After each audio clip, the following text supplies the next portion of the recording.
Okay, welcome to this week's weekly chat with Chen. So good to be here. We're currently down in the depths of Dorset in the UK, and the sun was out a little while ago, so hopefully the sun might stay out for a bit. So this week's weekly chat, I had a quick chat with Chen this morning just to sort of check in, find out what he was planning to talk about.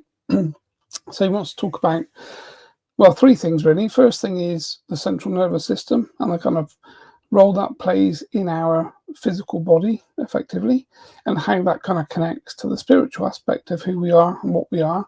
And then, of course, how that then aligns with different types of problems.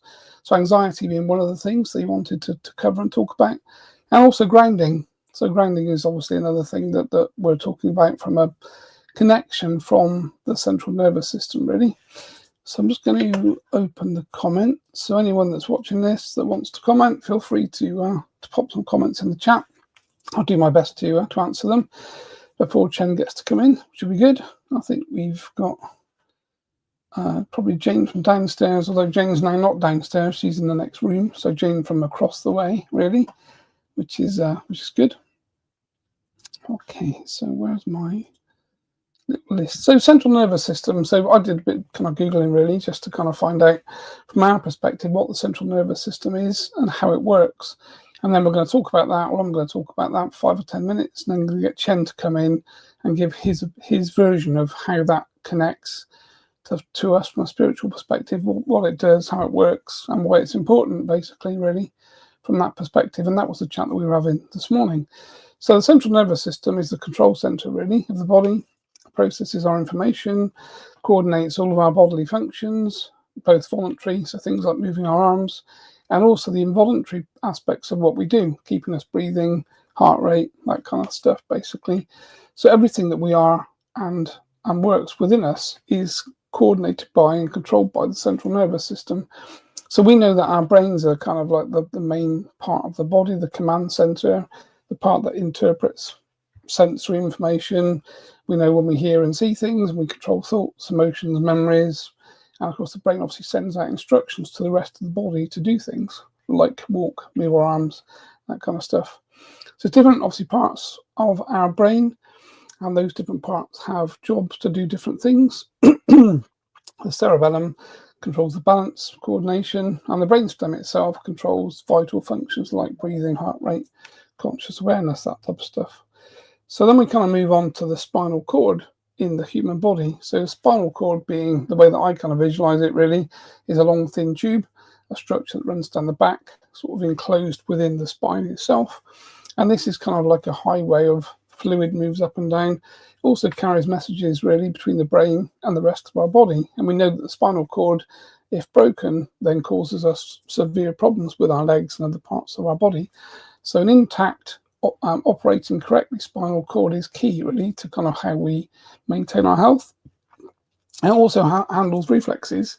So automatic reflexes, things like pulling away our hands if we get burnt, if we touch something hot, that is happening up and down the spinal cord. So the central nervous system communicates with the peripheral nervous system, which includes all of the nerves outside of the brain and the spinal cord. So information is traveling, which we tend to think of as neurons, nerve cells, using electrical signals. So we know that electricity runs through our body, and we know that our body consists of, it was made up with like 70% water or something, but like a salt-based water. So if we've got the right salts in our body, then electricity is going to move through the cells and through the neurons and kind of keep us working at optimum levels of kind of health, really. So those neurons, nerve cells, using electrical signals and chemical messengers are called neurotransmitters, and they're making everything work from that perspective, really. So the central nervous system is vital for our conscious thought, our body control, and ultimately our kind of survival, really. So any damage that happens to the central nervous system, things like spinal injuries or strokes, can obviously affect our movement, sensations, and even some of our kind of vital functions, really. So from a spiritual perspective, the spinal cord is an energetic channel. And again, different types of groups of people talk about it in different ways. So Shanama, I think it's spelled Hunama Nadi in yoga, is the central pillar of light, basically. And they talk about being this energetic channel houses the chakras, is aligned along the spine, and it receives and distributes spiritual energy through the body. So again, we know the spine is the core part of this from a spiritual perspective. And also anyone that's into kind of Kundalini and the pathways, life force energy is moving up and down from the base to the crown through that spinal column. So we know that the spinal column is the central part of who we are, what we are, and how we kind of exist, really, from that perspective. And the brain is obviously the seat of the higher consciousness. So we've got the pineal gland in the center of the brain, known as the third eye.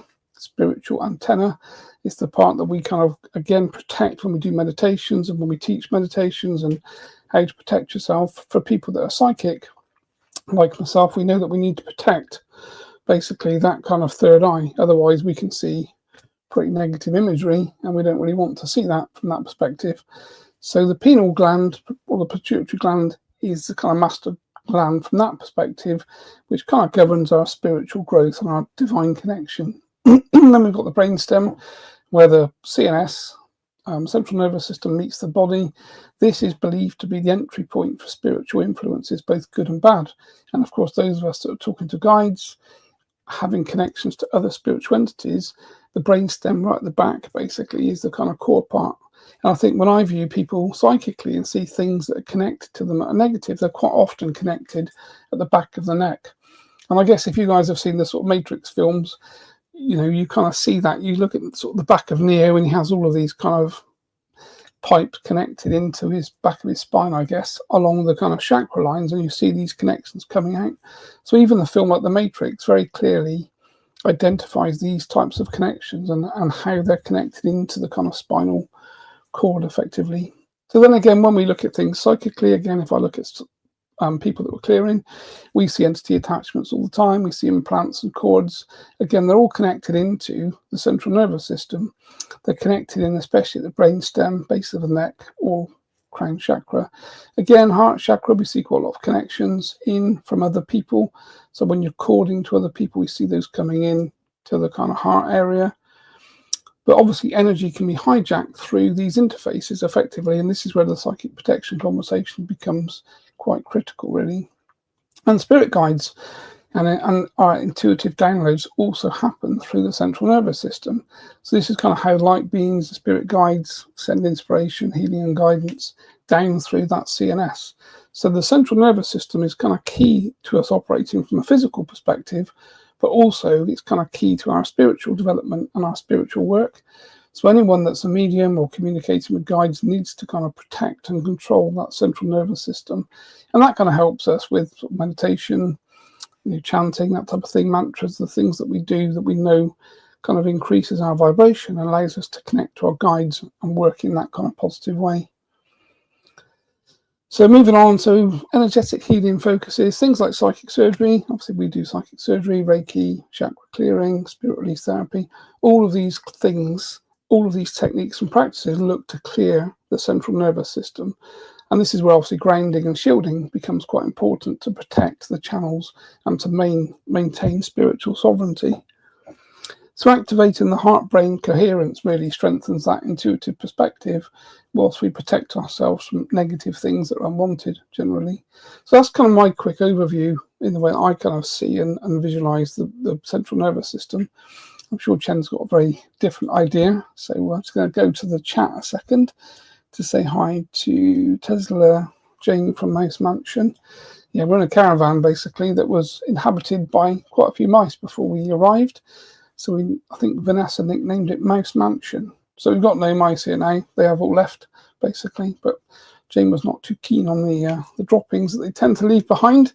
So we've had quite a clean up. Hi to Catherine. Well done, Catherine. You obviously won the Chen chat, so you'll be having one of these chats with Chen basically as soon as we get that in the schedule, in the diary and arranged, which will be quite cool. And that gives you a bit of time to think about questions and the things that you want to ask Chen, which basically, from our perspective, anything is okay. There is nothing kind of off board or out of line. You can ask anything about your personal stuff to anything else that's interesting to you. Gata's here, so hi Gata, great to see you as well. Mouse Mansion, hopefully I've explained that to you now, Gata. I'm just coming down through the comments basically. Lisa's here as well. Good morning from US, Arizona, which I'm sure is probably very warm.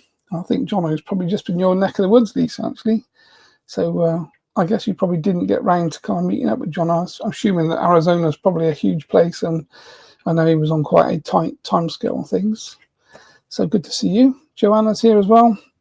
Joanna will be very aware of Mouse Mansion, I'm sure. Can Chen solve bipolar in the spirit world? I guess it's a good question, Conrad. I'm not exactly sure what you mean. I don't think Chen can solve every problem in the world, really. Obviously, there's certain things that he's got a very good skill set to do, clearing entities and negativity being the main kind of thing, really. So, so that is his kind of bag. Hi to Mimi and Casey. Good to see you again, Casey, from Chicago, Illinois. Fab. Nice to have some different places, different people. So thanks to you guys for joining. Hopefully I've explained this week's conversation. So we're talking about the central nervous system, how that impacts things like anxiety, depression, that kind of stuff, and then where grounding comes in. So so that was the remit for me, really. This morning when I was stood in the shower talking to Chen, I said, what do you want to talk about? So he said CNS, which I had no idea what he was talking about at the time. So he needed to explain it to me first so that I could do a bit of research to understand where he was coming from and what we were going to be talking about. So so without further ado, let me get my timer set for Chen, just so we've got him on the timeline, because we all know time is not his biggest strength generally. Okay, so let's set that. There we go. So he's off, basically. He's got 30 minutes to talk. There should be plenty for most normal people. Chen not being normal, but should be plenty anyway. Okay, just watch off. So it's sorted, yeah. Okay. Okay, folks, I'll hand you over to Chen, and I will see you in about half an hour or so. Okay. Good day to all. Thank you for taking the time to make our acquaintance and to provide your energy and your input to these particular sessions.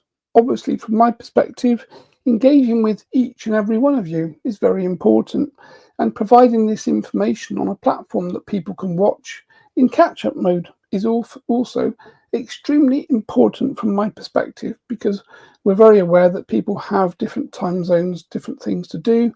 People are working at different times. So whilst I thank all of you for taking the time to provide us with your presence for this live conversation, obviously for those other people that watch this and catch up, also thank you for joining, and thank you for assimilating the information, because what we wish to do from a spiritual perspective is provide information from spirit, from a different frequency, from a different dimensional place that overlays with your physical understanding and your physical connection to the planet that you live on and the way that you do things. And of course, we do this in a nurtured, gentle, positive way, given with truth and integrity. So everything I say is designed to cause a vibratory frequency change in your field. When you listen to the information and you assimilate those frequencies into your field, things change. And of course, we know this. We know that if we watch films, if the film is very sympathetic and emotional, we may feel quite tearful. If the film is quite violent, then we might feel quite angry. If the film is quite negative and fear-based, then we may feel fear. So we know that the words that are expressed and the words that are given in speech have effect on people. And this obviously overlays with each and every one of you. When you speak to your friends, your families, your loved ones, people that you work with, choose your words carefully, friends, because your words carry a vibratory frequency and they impact people and they can change people. And you can change people in a positive way by using positive messages, positive imagery, and using positive intent when you speak.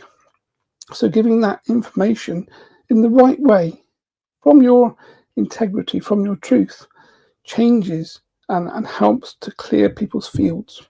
And this is what we wanted to discuss today. When Andrew asked me this morning, what would be the topic today? I said, well, we'll talk about the central nervous system. He had no idea what I was talking about at the time, of course, so we needed to elaborate slightly. So I want you to think of an image to start with.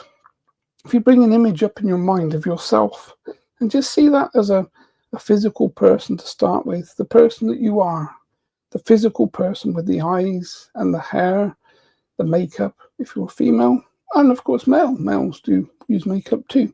And you have clothing and you have footwear on. So bring that image up in your mind and just see that image as you as the person.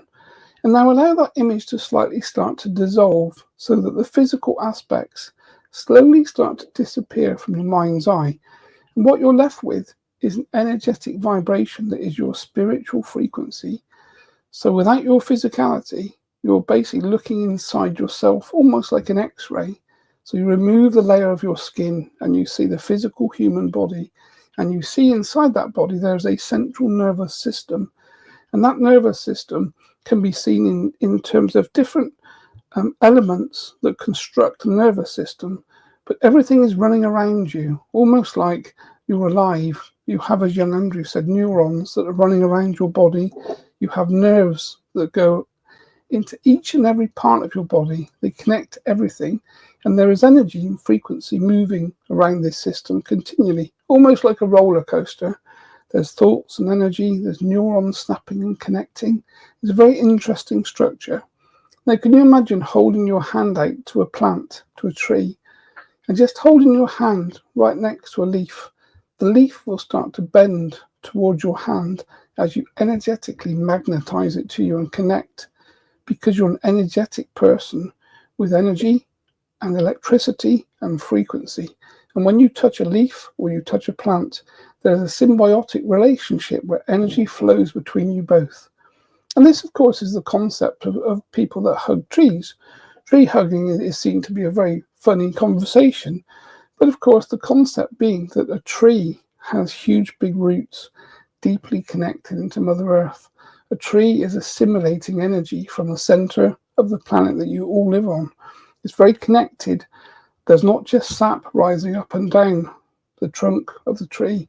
There's a lot of other things going on in terms of the electromagnetical changes and the frequencies of vibration that move in and out of that tree. And underground trees are connecting to each other. They communicate to each other in a different way through the soil. And of course, there are bacteria and other things in the soil that create part of this great ecosystem that provides energetic health. So when you hug a tree, what you're doing is you're connecting back into Mother Earth. You're grounding yourself, grounding being the word that people use. Ground your energy, your spiritual energy, but also your physicality. Because remember, most of you wear shoes, and shoes generally have some layer of rubber or plastic at the bottom, which of course stops you feeling pain when you walk, but that also of course disconnects you from the planet. So whilst you're walking around planet Earth in your shoes or your footwear, you're no longer connected to the magnetics, to the energetic resonance of the planet. This means that you're effectively insulated completely from the planet that you live on. Now we go back to old times. We look at the old native tribes. They all use barefoot. They run around in barefoot. They hunt with barefoot.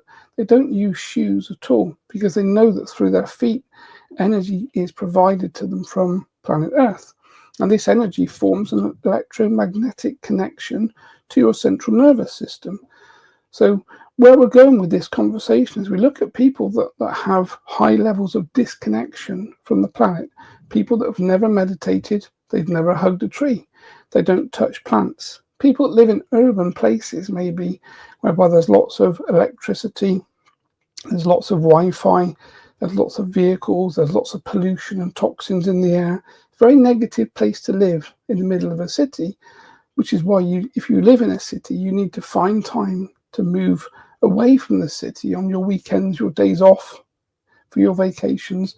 Get back to nature where you connect. Put your hands on the planet. Put your hands on the grass. Put your hands on trees. And let that energy, that negative energy that you build up inside yourself, dissipate. When you connect to a plant and you connect to a tree, that plant will pull negative ions from your being, from your electromagnetic structure, and they will give you positivity. This is why people that hug trees and people that work in nature are generally very happy.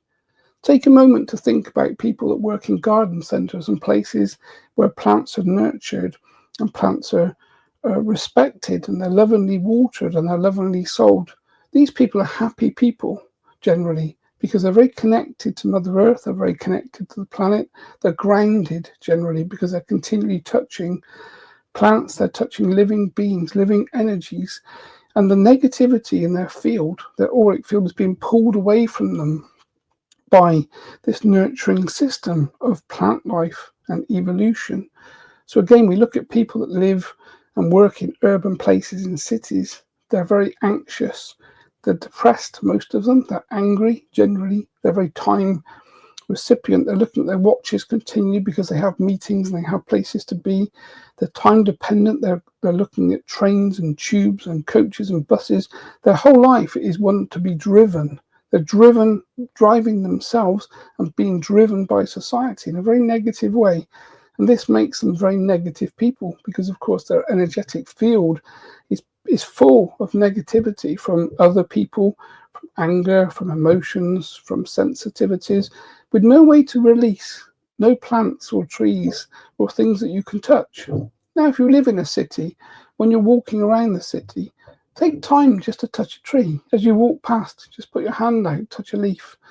Put your hand down, just touch the grass, touch the soil. Just allow a lot of this negativity that's been built up into your field to be released and cleared. And you'll find you start to feel better because you're not carrying this big, black, stagnant field of negative energy around with you.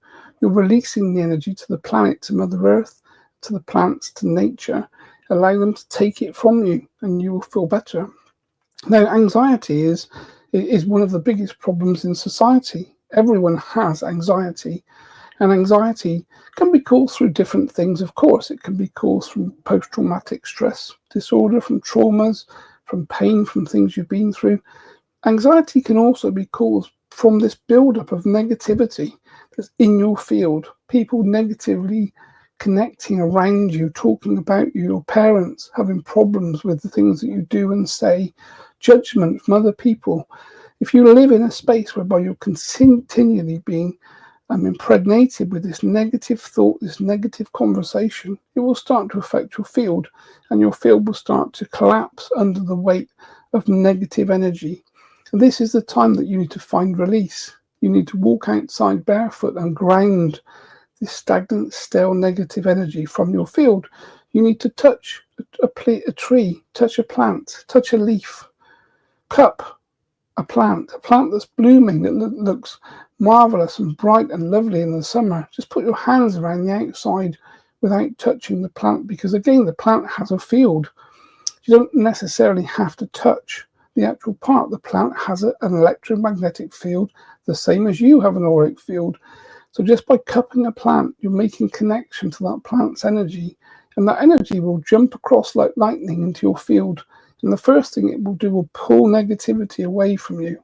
And if you hold the space for long enough, positive energy will flow back into your field, and you'll feel more nurtured, more clarity of mind. You'll feel calmer. You'll feel more peaceful. You'll feel better about yourself.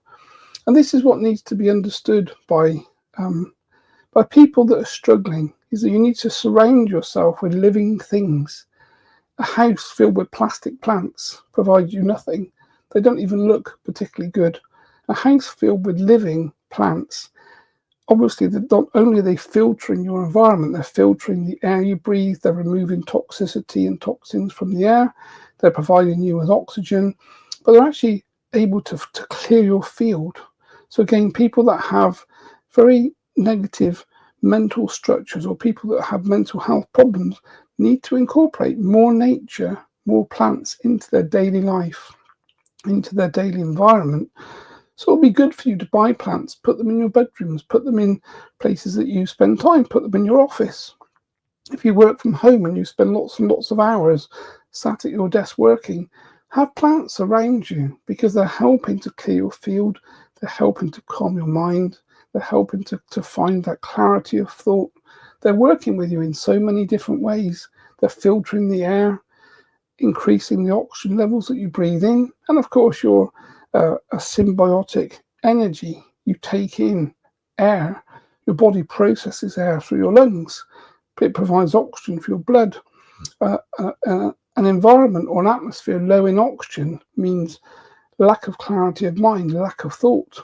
And this is why some types of different therapeutic treatments involve increasing oxygen levels into the environment that you're in to help the blood cells carry more oxygen so they can provide you with that healing and that nurtured energy that you need. So the central nervous system is core to all of these things, and calming down the central nervous system is the core to helping you remove problems like anxiety and depression and some of these other mental health problems that we talk about. Thinking about grounding yourself every day. Just for a second, everyone can walk outside and just touch the ground. Notice when your shoes are on. Just take your shoes off sometimes. Even if you keep your socks on, just stand on the bare soil. 2 or 3 minutes, that's all you need to do to pull that negative energy away from your field and allow positivity to flow in and start to change your vibration. And this, of course, is what we've tried to teach, is the concept that things should be so simple. Everything's become so complicated now for your environments and for the way that you live. There's miracle cures everywhere. There's all sorts of things that you can do to spend your money to feel better. There's medications and tablets and drinks and all sorts of things. The simple things have been forgotten, really. And of course, the simple things are the things that work, and they cost nothing. It costs nothing to ground yourself. It costs nothing to hug a tree. It costs nothing to touch a plant leaf or to cup a flower that's come out. It costs nothing to move about and to smile. Just smiling to yourself changes your vibration, changes how you feel. If you sit in a room with people laughing, it won't be long before you start to laugh. And of course, you wouldn't know why you were laughing, but their energy and their vibration will uplift yours. And there, of course, are people that run laughter therapy courses because they know it works. And this is part of my teaching, Chen. We say laugh every day. Find something to make you laugh. Even if you don't feel like laughing, just start to laugh. Trick yourself that you're happy. Even if you don't feel happy, just trick yourself and start to laugh. Watch something that's funny and laugh, and you'll find that the higher your vibration becomes, the more you laugh, the better you feel. And this all connects to this central nervous system that we're looking to cleanse and clean and bring into a different vibratory frequency to provide you with health and healing. Because this is what we need to do. We need to bring you to a point that your energetic system is clean and pure. And this, of course, then overlays with spiritual sovereignty. Spiritual sovereignty is where we have a completely sovereign individual with nothing, with no negative frequency in their field. And not many people are sovereign. Probably, in my estimation, 99.9% of the people on the planet have other energies in their field which break sovereignty. So sovereignty is something that needs to be talked about. We need to float it into the mental health conversations in the mental health arenas. People need to understand that there are things that are in their fields that are breaking their spiritual sovereignty, changing how they feel, manipulating their thought process and their feelings and emotions in a very negative way. And bringing yourself back to a spiritual sovereign state is simple to do when you understand how to do it, why you need to do it, and what works for you. And this, of course, is what we need to teach. So we're looking to try to get these messages out to more and more people that mental health is a word. It doesn't mean anything.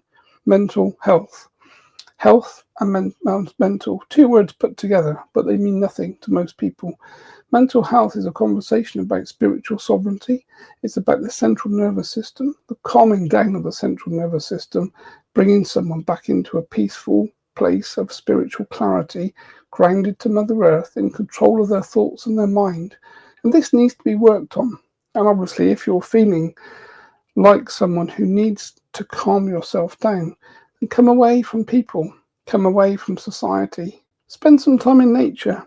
Go and sit in the middle of a field with a book and just look up at the clouds and the stars, look up at the night time. Spend time on your own, and this will calm your nervous system down because you won't be being impacted by other people. And this, my friends, is the teaching for this week. So hopefully you've enjoyed the conversation. Again, it's all about finding peace inside. Everyone needs the peace inside. And you'll only find peace inside when you calm down that central nervous system that is critical to your health, your physical health, and critical also, of course, to your spiritual health. So I will say good day to you all. Hopefully you've enjoyed the conversation, and we will bring young Andrew back, and we will speak again next week. I will say good day.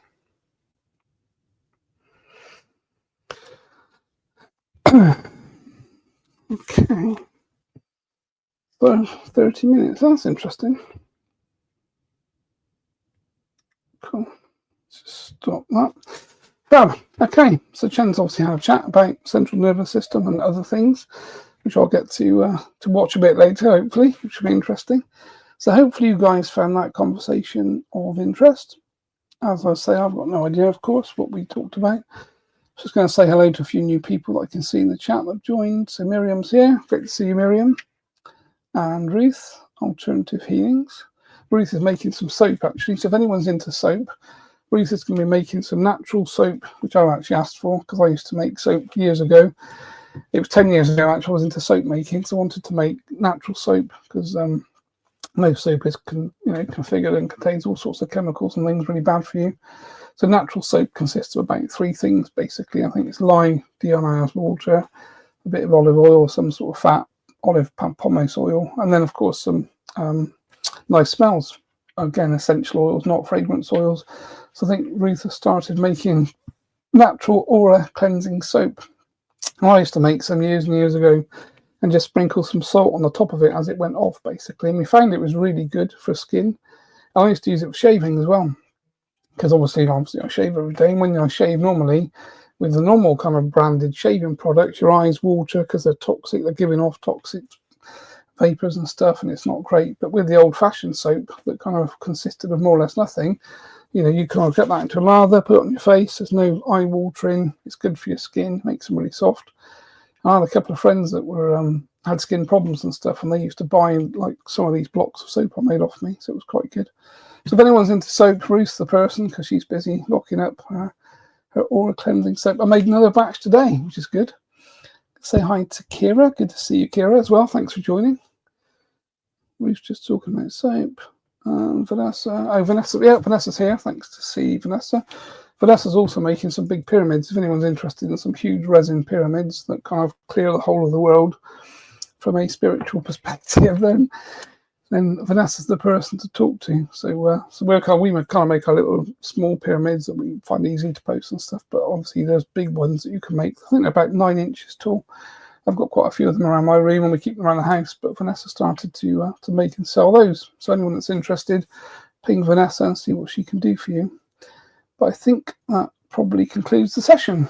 So great to see you all. Thanks for joining. I'm going to say goodbye, and then we're going to head off home from the Mouse Mansion this week, back to the grindstone of home as opposed to the holiday time. So it's been great to catch up and chat, and obviously we'll pop this on the YouTube channel and the other places that we tend to drop it, and we'll catch you all again next week. Okay, cheers folks, bye bye.